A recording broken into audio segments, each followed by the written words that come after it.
विकास के बारे में चिंतन किया, कोई योजना बनाई नहीं बनाई। आज मेरे पास ये सूची रखी हुई है।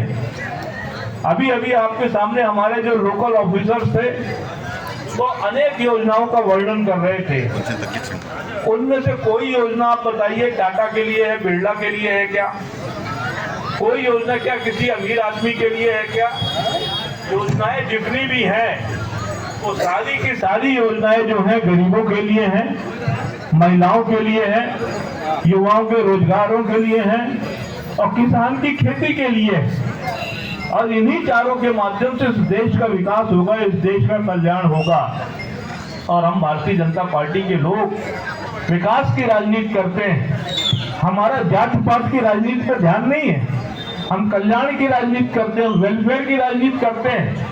हम लोगों के जीवन को अच्छा कैसे बनाए इसकी राजनीति करते हैं। हम गांव के विकास की राजनीति करते हैं कि गांव के लोगों को सुख सुविधा कैसे पहुंचे। और हमारी जितनी भी योजनाएं हैं सब इसी बात को ध्यान में रखकर है। हमने गरीबों के इलाज के लिए आयुष्मान भारत योजना बनाई। हमने गरीबों के कल्याण के लिए, वो भूखा पेट इस देश में कोई गरीब न रहे, इसलिए प्रधानमंत्री अन्न कल्याण योजना बनाई।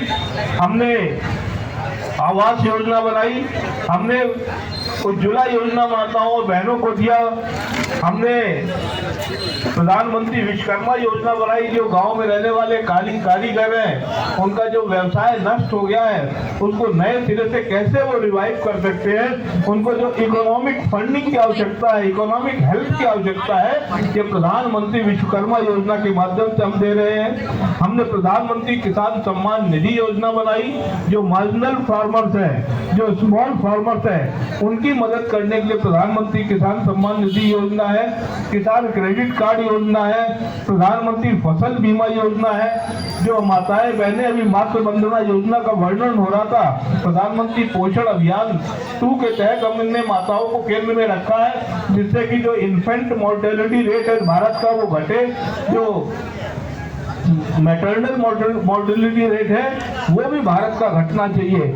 ऐसे जितनी भी हमारी योजनाएं हैं सब गरीबों को केंद्र में रखकर बनाई गई है। हमने जन धन योजना बनाई।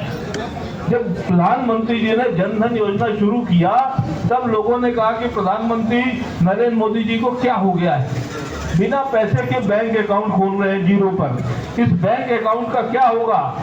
लेकिन आज जो सरकार के वित्तीय उत्पाद है, सरकार की जिन योजनाओं के तहत गरीबों को लाभ मिलना चाहिए वो डायरेक्ट उनके अकाउंट में पैसा आता है, क्योंकि जन धन का खाता उनका खुला हुआ है। अगर जन धन का खाता ना खुला होता तो बीच में मिडिल मैन उनके पैसों को खा जाते। जिस तरीके से पहले राजीव गांधी के जमाने में राजीव गांधी ने कहा था, याद है ना आपको, राजीव गांधी ने कहा था कि मैं 1 रुपया भेजता हूँ, 15 पैसा पहुंचता है गरीब के खाते में, 85 पैसा कौन खा जाता था? 85 पैसा ये कांग्रेस के दलाल खा जाते थे, अन्य लोग खा जाते थे, मिडिल मैन खा जाते थे, ऑफिसर्स खा जाते थे। आज हमारे प्रधानमंत्री नरेंद्र मोदी अगर 1 रुपया दिल्ली से डालते तो बिल्कुल टन टनाता हुआ आता आपके अकाउंट में आता है। यह है प्रधानमंत्री जन धन योजना का लाभ। और प्रधानमंत्री जन धन योजना का दूसरा लाभ क्या है? जिसका भी बैंक अकाउंट है जन धन में उसका ऑलरेडी बीमा है।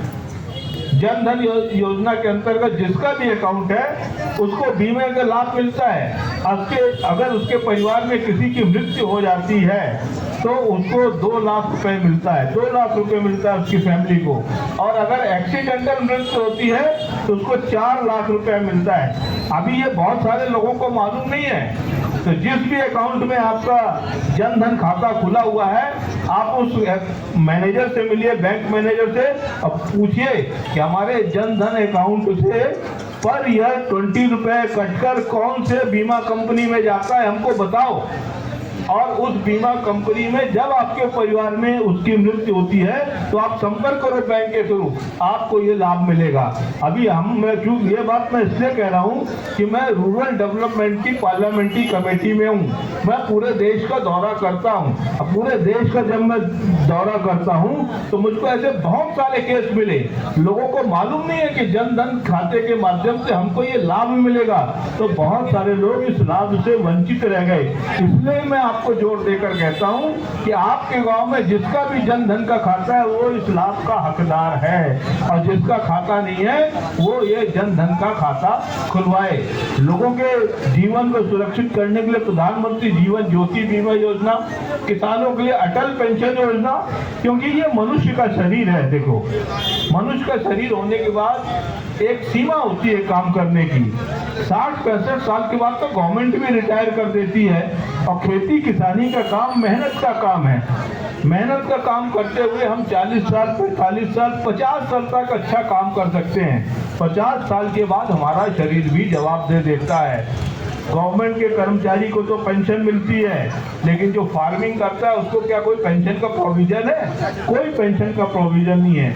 उसके लिए अटल पेंशन योजना आई है कि जब आपका शरीर काम करता है, जब आप अच्छी फार्मिंग करते हो, तो आप ये बीमा की योजना है, इसका लाभ लो और अपना बीमा कराओ अटल पेंशन योजना के तहत। और जब ओल्ड एज में आप पहुंच जाओगे, आप 50 साल से ऊपर हो जाओगे, जब आप काम नहीं कर पाओगे, तो 3,000 से लेकर 5,000, 10,000 तक आपको अटल पेंशन योजना के माध्यम से पर मंथ आपको ये मदद मिलेगी, आपको ये राशि मिलेगी, जिससे कि आपका बुढ़ापा, आपका ओल्ड एज का जो दिन है वो अच्छी तरीके से कट सकता है। आप किसी के ऊपर बोझ नहीं बनोगे।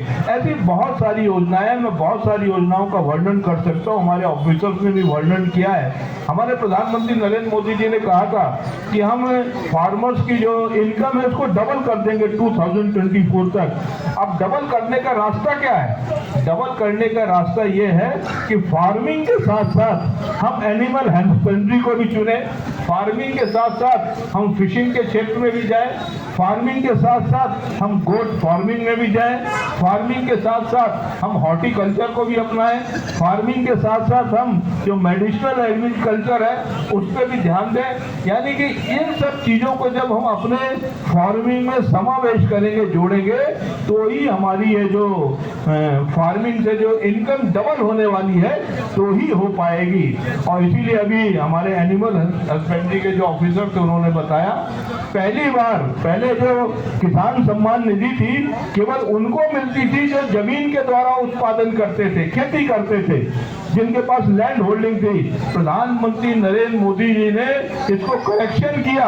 अब जिसके पास बकरी है, गोट है, कोई पोल्ट्री फार्मिंग कर रहा है, कोई सुअर क्या कहते हैं, है पिग फार्मिंग जो कर रहे हैं, जो फिश फार्मिंग कर रहे हैं, वो सब भी प्रधानमंत्री किसान सम्मान निधि के हकदार हैं। इसलिए अगर आपके गांव में ऐसे लोग हैं कि वो फार्मिंग के साथ साथ चाहिए काम करते हो, चाहे फार्मिंग के अलावा करते हो, उनका भी रजिस्ट्रेशन कराइए तहसीलदार के माध्यम से, और they will also get the किसान सम्मान निधि।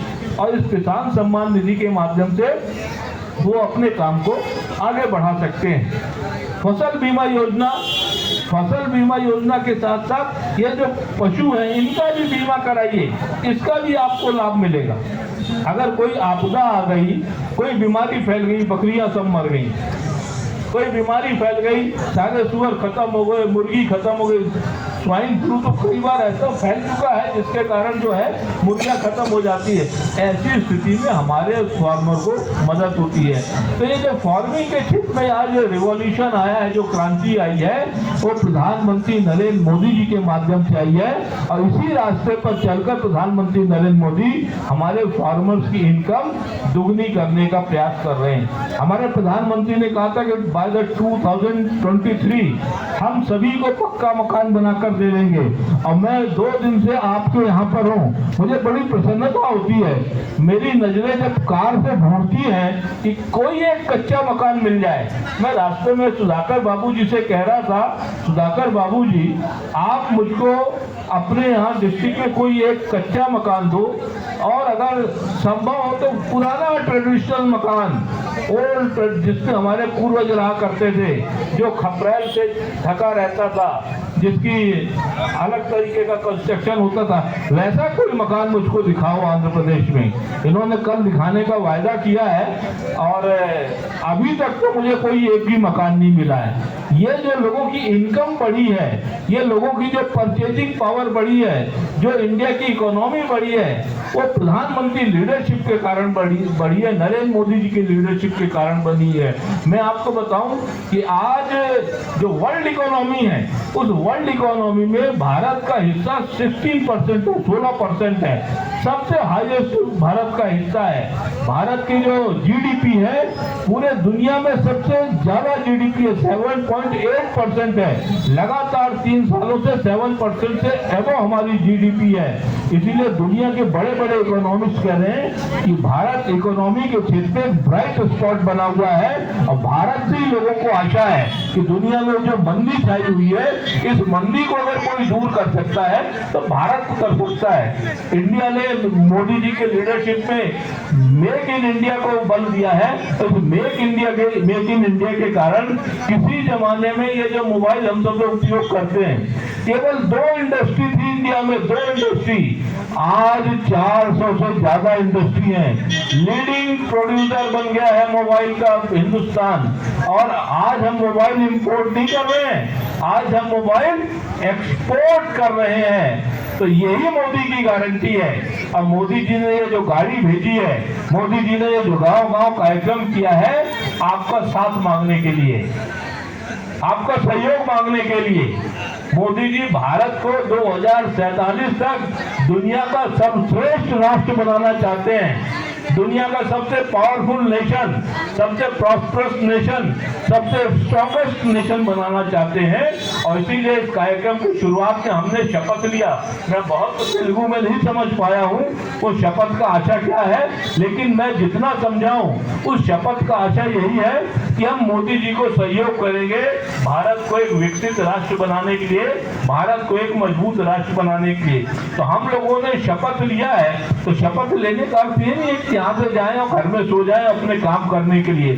शपथ का अर्थ ये है कि यहाँ से जाने के बाद आप सबको क्या बनना है, मोदी जी का सिपाही बनना है। मोदी जी का सिपाही बन के आपको अपने परिवार में, अपने गांव में, अपने अड़ोस में, अपने पड़ोस में, मोदी जी आपको मॉनिटर करने के लिए नहीं आ रहे हैं, लेकिन आपने कसम खाई है, आपने शपथ लिया, आपने प्लेज दिया है, ये आपकी मॉरल ड्यूटी है कि आपने अपने आप को रजिस्टर किया कि नाउ आई एम द सिपाही ऑफ मोदी जी। इसलिए हमारी जिम्मेदारी बनती है कि हमारे गांव में मोदी जी कैसे मजबूत हों, मोदी जी तीसरी बार इस देश के कैसे प्रधानमंत्री बने, मोदी जी के नेतृत्व में यह देश कैसे उन्नति करे, मोदी जी के नेतृत्व में यह देश कैसे दुनिया का सबसे मजबूत देश बने, मोदी जी के नेतृत्व में देश दुनिया का कैसे सबसे समृद्ध देश बने। इसलिए हम क्या योगदान कर सकते हैं, आप ज्यादा नहीं कर सकते, आप अपना काम करिए, लेकिन पड़ोसी को कहना है, सुधाकर बाबू मेरे बगल में बैठे, मैं इनको कहूं कि सुधाकर बाबू आपने कसम खाई थी तो मोदी जी का ये काम करना है। आप मोदी जिस तरीके से मैं आपको जगा रहा हूं, आप भी बगल में जगाइए। एक एक को हम जागृत करेंगे, एक एक आदमी को जोड़ेंगे तो बूंद बूंद से घड़ा भरता है। तो इस तरीके से मोदी जी का सहयोग हो जाएगा। दूसरी बात मैं आपको कहना चाहता हूं, मैं आपको आमंत्रण